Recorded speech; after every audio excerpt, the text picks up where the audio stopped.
Hey guys, welcome back to the channel. This is the Road to 1 Million Trading the Options Wheel Strategy, episode 9, ending the week December 5th. Now, I'm sorry guys, I know I've been out for 3-4 weeks now. I decided to take a vacation to Brazil with a buddy. Give myself a little taste of a reminder what I'm working towards with this challenge, a little taste of freedom away from the 9 to 5 job, which I highly recommend. It's a great country with great people. But I wasn't very active on the trading and I didn't bring my laptop or anything, so just focused on that. So sorry for a little MIA, but excited to get into this video and let you guys know the outcome of buying the dip this last month.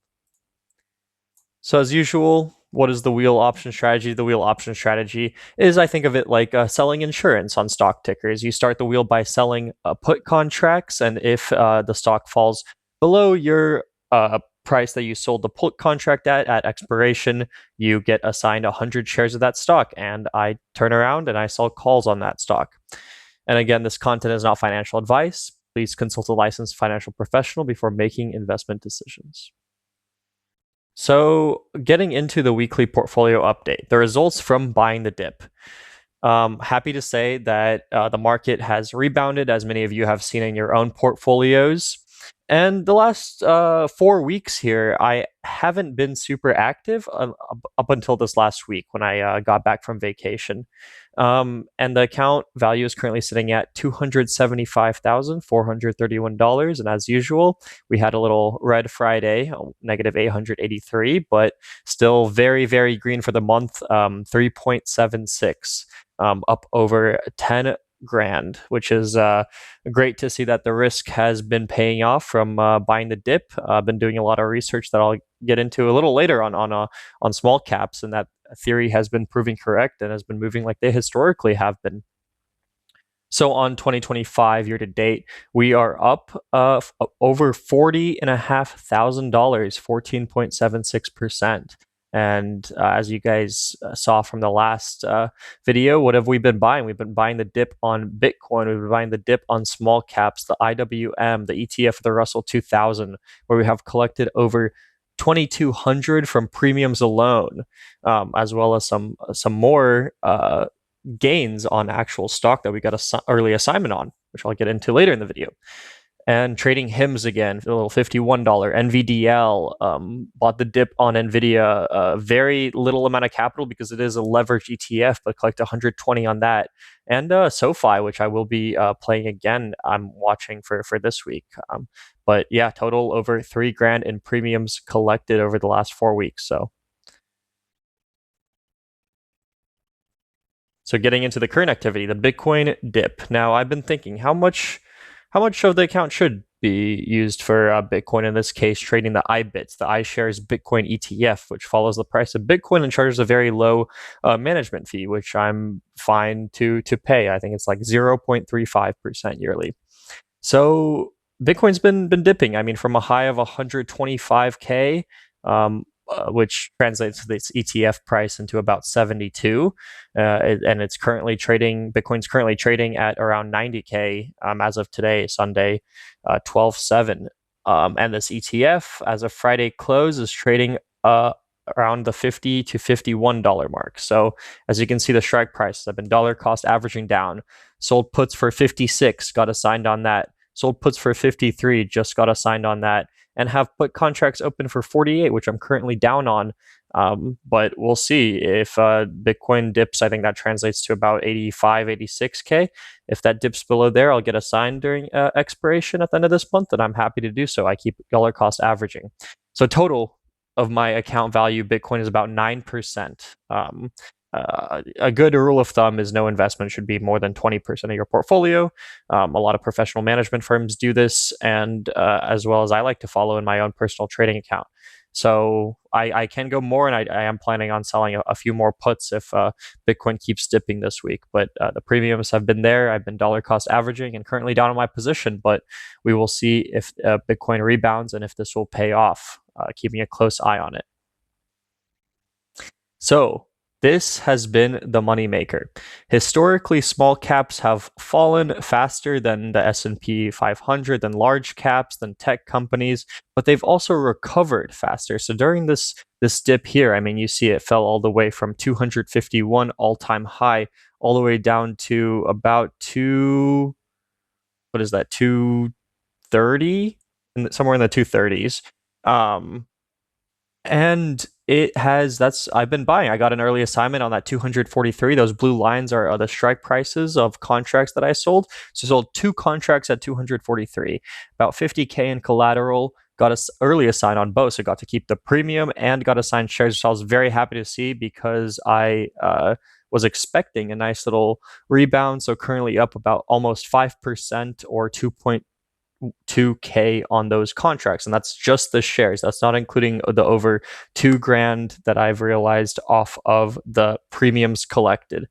So, and we also turned around and sold a call, which I'm up about 11% on, about $42. So a nice little cherry on top there for now. Will the IWM see an all-time high again? That is the question. We'll see. This is a big week for the markets with the rate cut decision and the Fed meeting later this week. I believe it's on December 10th, the Wednesday. So we will see how the market reacts to that. But this was a great to see while I was not super actively trading, to see that my plan was working, and small caps have been performing like they historically have been. The Russell 2000 dropped more than the S&P 500, more than QQQ, more than some other ETFs, broad market indexes, but also has recovered faster. So the other strike prices that we sold that did not get assigned was at the 238 and 237. Did not get assigned on those, even though the stock dipped below. They expired out of the money. So when the contracts expired, or when I sold, I think I sold a couple days early before they expired, the stock was already above those strike prices in the rebound mode. So the question is it going to rip? Are we going to have a Santa Claus rally?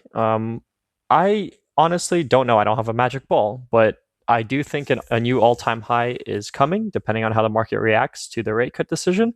And I am planning, though, to sell around the 5-6% mark on this. I'm trying not to be too greedy. I'm happy with this trade. But again, sold my call at 260. So around that price is what I'm happy to get rid of it, which actually might be about 7% gain. We'll see. So keep an eye on this. Happy to see that the risk has paid off from buying the dip.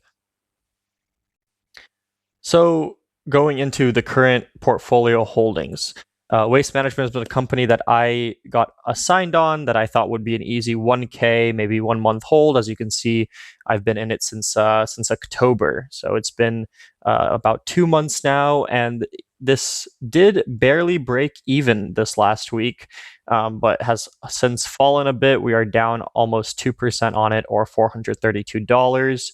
I did sell a call at 220, kind of giving up on my above cost basis hope for an easy $1,000 on the shares. So happy to sell this before year end and collect just the premiums there. So maybe $300-$400 in a couple month hold. So not the best return on capital, but still keeping an eye on it, and nice to see that position has recovered. I mean, it dropped all the way to 195. So this is why you should sell puts on companies that you're comfortable with holding, even if they don't go according to your plan. You're still confident that they can rebound and recover.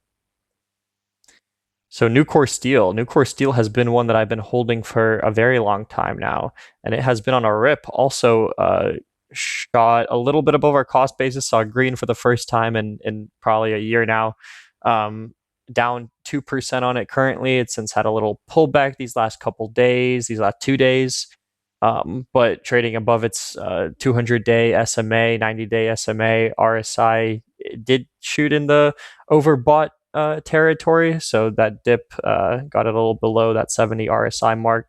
But I'm also planning on probably getting rid of this before year end and freeing up that capital. But down 2%, no covered call on it just yet. But on a green day, I think I will sell one before the year end. So happy to see this position has recovered. It was down, 20%. I mean, this is was down in the hundreds when I got assigned on 165 and sold some covered calls over this year. So my cost basis is probably in the 140s, 150s, but still down on the stock. And getting into the portfolio update, so we are still trailing the indexes on a benchmarking perspective. The account is up 14.76% on the year, while S&P is up 18%, Dow is up 17.5%, and the MSCI up almost 30%, mostly due to the dollar weakening and other country currencies appreciating versus the US dollar. But I've been absolutely crushing the bond indexes, and the goal for this account is at least income based 1% per month, which I've been meeting. We're at 1.2% per month around there. So happy that been still reaching my goal, and now is the test if I can do that consistently and keep growing the account. So currently open P&L negative 7.6K, mostly because of Sprouts Farmers Market, which and Occidental Petroleum. Those two are still down 30 and 36%. Root down 10%. So we saw that in the green as well, and that has since pulled back, but sold a covered call. Happy to get out of it with just the premiums collected, not expecting the stock to appreciate. So lessons learned this year, not everything's perfect, but still meeting my goal. TLT collected that dividend. You can see I have a couple covered calls open: IWM, Root, Waste Management, Sprouts Farmers Market. So planning on using these for tax loss harvesting because I'm up over 40 grand on the year and I did not want to pay taxes at my current tax rate. That's in between, I think I'm going to pay 32% on some of that. So, trying to tax loss harvest and make my account as tax efficient as possible, but still, income based without long term holdings preference. So this isn't the most tax efficient strategy, but then you see the SPACs blank. That's just my cash sitting in interest. And then you see a little more IBIT. We actually got assigned on that 53. So it hasn't populated yet. It'll populate tomorrow. But still very happy with the performance. Happy that the dip buying the dip risk has been paying off, and looking to realize a lot of these positions this month in tax loss harvest. So this account is sitting at 27.54% of the way there, up a few percent since I last saw you guys. So very happy with the progress so far, and hoping for a nice rally to end the year off. But big week ahead. Thank you guys for tuning in as usual, and good luck on your own portfolios. And thank you guys so much for watching. I'll see you guys next week.